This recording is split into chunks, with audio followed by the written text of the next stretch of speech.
दोस्तों, आज के ज़माने में आपको हर एक इंसान के हाथ में मोबाइल फ़ोन नज़र आएगा जो उसकी ज़िंदगी का एक अहम हिस्सा बन चुका है।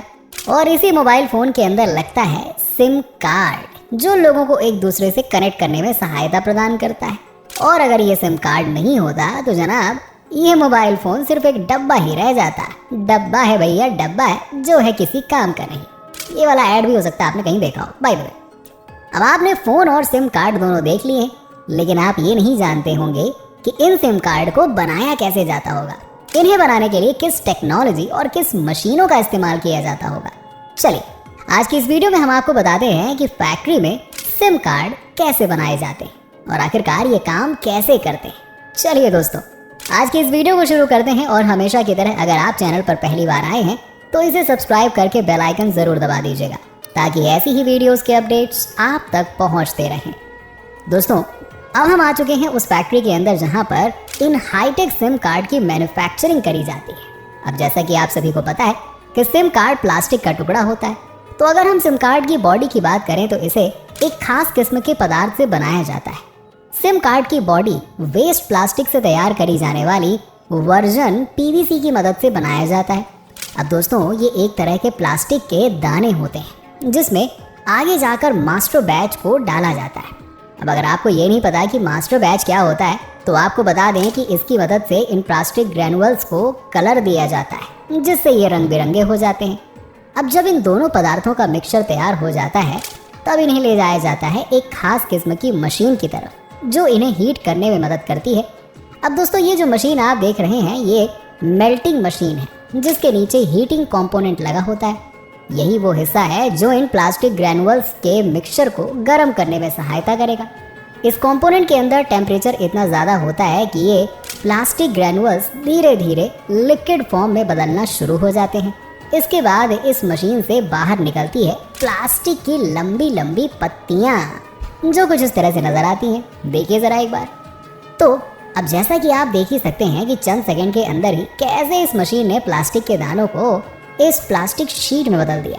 अब यहीं पर एक कटिंग मशीन भी लगी होती है, जो लगातार इन प्लास्टिक शीट्स को कार्ड के शेप में काटती जाती है और धीरे धीरे ये अपने कार्ड वाले रूप में बदलते जाते हैं।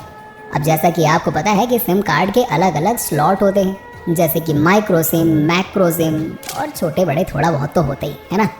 तो इसी हिसाब से इन सभी अलग अलग सिम के स्ट्रक्चर का फ्रेम तैयार कर लिया जाता है। और अब बारी आती है इन स्ट्रक्चर के अंदर सिम कार्ड को डालने की। अब देखिए, फ्रेम को तैयार कर लेने के बाद इसमें लगाया जाता है ग्लू, और फिर इसी ग्लू की मदद से इस सिम की चिप को इसमें कर दिया जाता है फिट, जिसकी वजह से फ़ोन में आता है नेटवर्क और आप करते हैं दनादन बातें, यानी कि जो सिम कार्ड का सबसे इम्पोर्टेंट हिस्सा होता है। दोस्तों, अब यहाँ पर आपने देखा कि सिम कार्ड का फ्रेम कैसे बना। अब आइए ज़रा देख लेते हैं सिम कार्ड कैसे बनाया जाता है। इसके लिए कंप्यूटर का इस्तेमाल होता है, जहाँ सबसे पहले प्रोग्रामिंग करी जाती है। अब भैया, प्रोग्रामिंग क्या होती है, कैसे करी जाती है, ये तो आप हमारे इंजीनियर साहबों पर छोड़ दीजिए। अब आप यहाँ पर जो मशीन देख रहे हैं, यही मशीन है जहाँ सिम की प्रोग्रामिंग होती है। सबसे पहले इसकी सेटिंग को चेंज करके इसमें लगे स्टार्ट बटन को दबाया जाता है। अब यहाँ पर फैक्ट्री के अंदर दूसरी फैक्ट्री से गोल्डन चिप्स को मंगवाया जाता है, जो कुछ इस तरह से नज़र आती है। अब दोस्तों, यहाँ पे आपको बता दें कि इन गोल्डन चिप्स के ऊपर सिलिकॉन की परत लगी हुई होती है। इन सभी गोल्डन चिप्स को यहाँ पर मौजूद एक कन्वेयर बेल्ट के ऊपर रख दिया जाता है।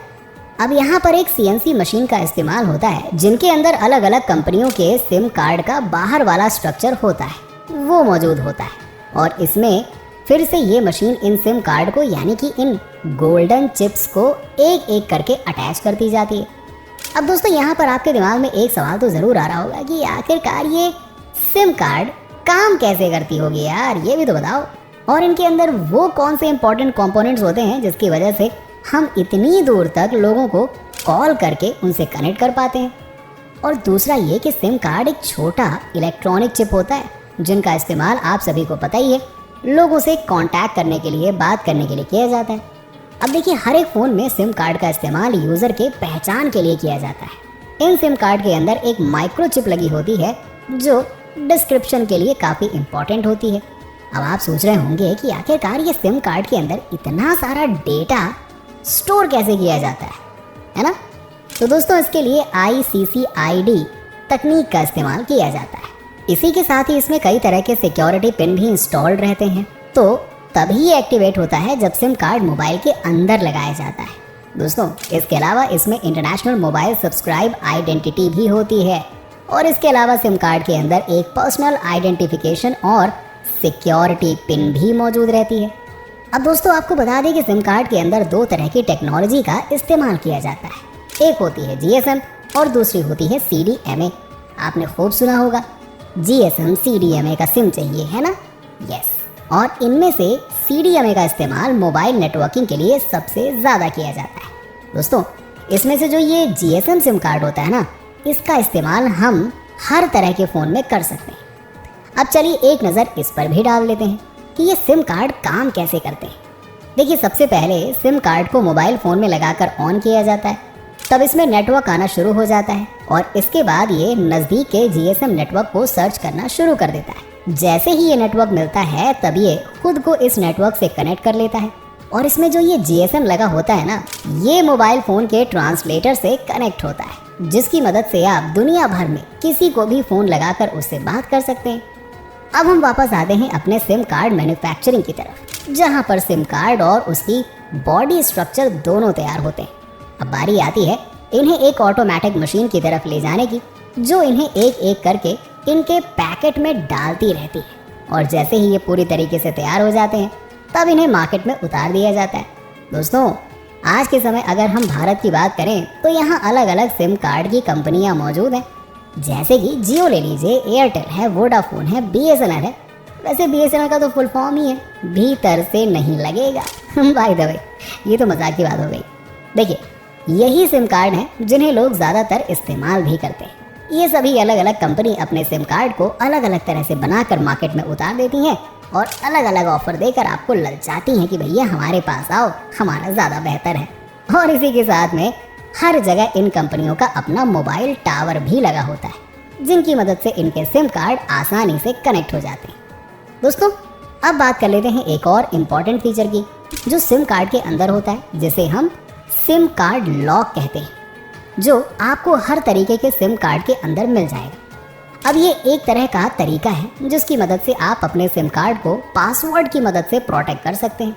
ऐसे में अगर हम अपने सिम कार्ड को दूसरे फ़ोन में डालेंगे तो ये चालू होने से पहले पासवर्ड मांगेगा। अब चलिए ये भी जान लेते हैं कि सिम कार्ड कितने टाइप के होते हैं।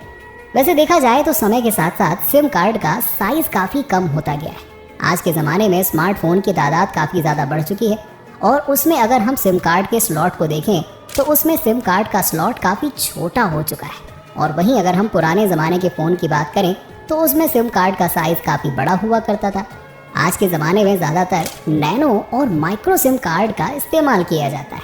अब अगर हम इसके प्रकार की बात करें तो इसमें सबसे पहले आता है फुल सिम, जिसका साइज़ किसी क्रेडिट कार्ड के बराबर था, सोचो। और इसे 1991 में बनाया गया था। और इसके बाद बारी आती है मिनी सिम की, जो टेक्नोलॉजी के आगे बढ़ने के बाद मार्केट में दिखाई देने लगी और इसका इस्तेमाल ज़्यादातर कीपैड वाले मोबाइल फ़ोन में किया गया है, जो शायद आज के ज़माने में मार्केट में बिकना पूरी तरह से बंद हो चुके हैं।